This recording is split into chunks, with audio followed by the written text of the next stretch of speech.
My name is Amanda. I am 35 years old, and sometimes I feel like my entire life has been built with my own two hands. When I married my husband, Elvis, I was only 25. He had nothing back then, no house, no car, no savings.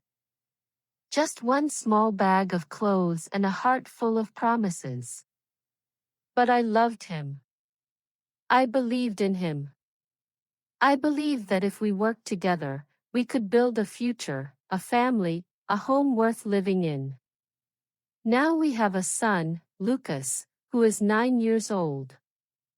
To other people, our life looks normal and stable. They see a mother who works hard, a father who works in construction, and a bright little boy who runs around the house with his schoolbooks and toys. If someone visited us, they might even say we are an ordinary, happy family. But I know the truth that lies beneath the surface.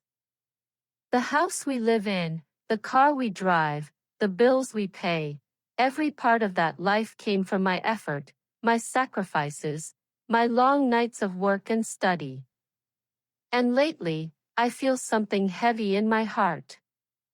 Something is wrong in my marriage. Maybe Elvis has changed. Or maybe I just never wanted to see who he really was. All I know is that the love I once trusted is beginning to feel painfully fragile. My days always start early. I wake up before everyone else, prepare breakfast, help Lucas get ready for school, and make sure his homework is in his bag. After he leaves, I rush to my job, the job that keeps our entire life standing. I earn well now, much more than I ever imagined when I was younger. But with that income comes responsibility. I pay the mortgage. I pay for the car. I buy the groceries and handle every bill that arrives in the mail. Elvis works in construction. Some months he brings home a good amount. Other months he earns nothing at all. And even when he does earn money, he spends it quickly. Nothing is saved. Nothing helps our family. At home, I continue working. I cook dinner, I clean the house, and I sit with Lucas to help him with his schoolwork.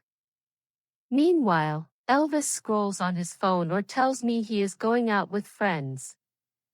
His mother doesn't make things easier. She tells anyone who will listen that because I earn more, I should pay for everything. She whispers things to Lucas that confuse him. Some nights, after everyone is asleep, I sit alone in the living room and feel like a stranger in my own home. I am the provider, the mother, the wife, yet somehow, I feel invisible. From the outside, my life looks normal. But inside, I feel like I am quietly drowning. The conflict began quietly, almost like a shadow growing behind me. At first, I noticed small things, Elvis staying out late, hiding his phone, speaking softly to someone when he thought I wasn't listening. Then the truth came hard and fast. He was seeing other women. Not one woman, but several. He spent money on them, money I earned. Hotel rooms. Dinners. Gifts. While I paid the mortgage, the bills, the groceries, the school fees. One night, I finally confronted him. I expected anger, excuses, maybe even a weak apology. But he didn't even look guilty. He looked bored. He shrugged and said, "You always complain. You make everything difficult." Something inside me cracked. I realized he did not care. Not about me. Not about our marriage. Not even about our son. The fights became constant. His mother took his side every time. She told everyone I deserved it because I worked too much. She whispered lies about me to Lucas, confusing him and breaking my heart even more. 5 months ago, everything exploded. Elvis met a rich older woman. He packed a bag and said the cruelest words I have ever heard. Leave the house. Bring another man if you want. I don't care. And then he walked out. I fell apart. I had built our entire life with my hands. I had loved him when he had nothing. I had supported him, believed in him, forgiven him. And he left like I was nothing. Lucas cried every night. He asked me why his father didn't come home. I had no answers. That was the worst part, watching my son hurt because of a man who didn't deserve him. I told myself I could raise Lucas alone. I told myself I was strong. But inside I felt broken, betrayed, exhausted. Then, unexpectedly, Elvis came back. He stood at the door looking defeated and said, I made a mistake. I'm sorry. Please forgive me. But I remembered everything he had done. Every insult. Every night he left me alone. Every lie. Every woman. Now the conflict is inside me. A bad husband wants to return. A tired, wounded wife must decide what to do. Should I open the door to him again? Or close it forever? The days after Elvis returned were the hardest.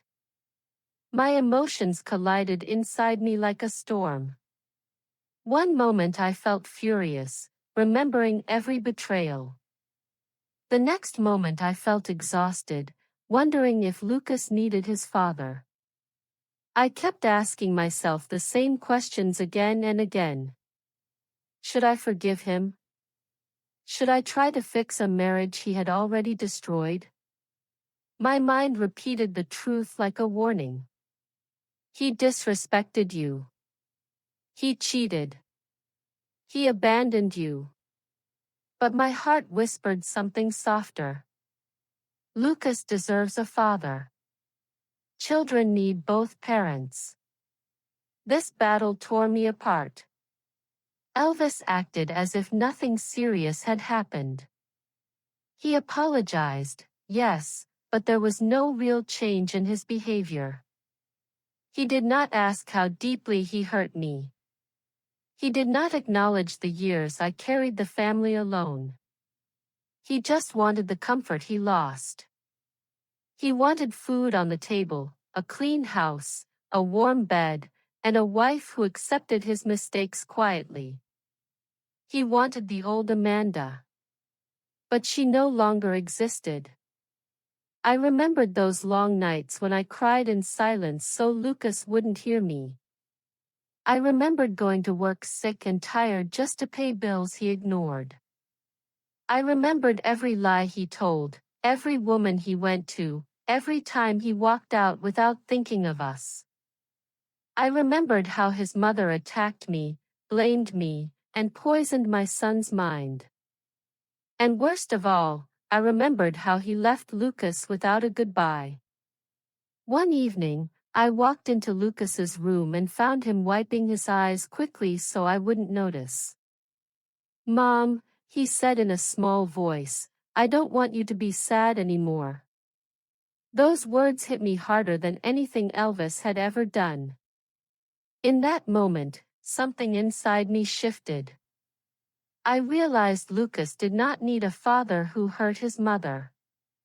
He needed a mother who was strong enough to protect him. And I could not protect him if I allowed Elvis back into our lives. I stood in front of the mirror that night. My eyes were tired, my face looked older, but there was strength there, real strength. For the first time in years, I truly saw myself. I was not a woman begging for love. I was not a wife waiting for change. I was a survivor. I was a mother. And I whispered to my reflection, I deserve better than this. The morning after my realization, I felt different, steady, calm, almost reborn. For the first time in many years, I wasn't scared of losing Elvis. I was scared of losing myself if I stayed with him.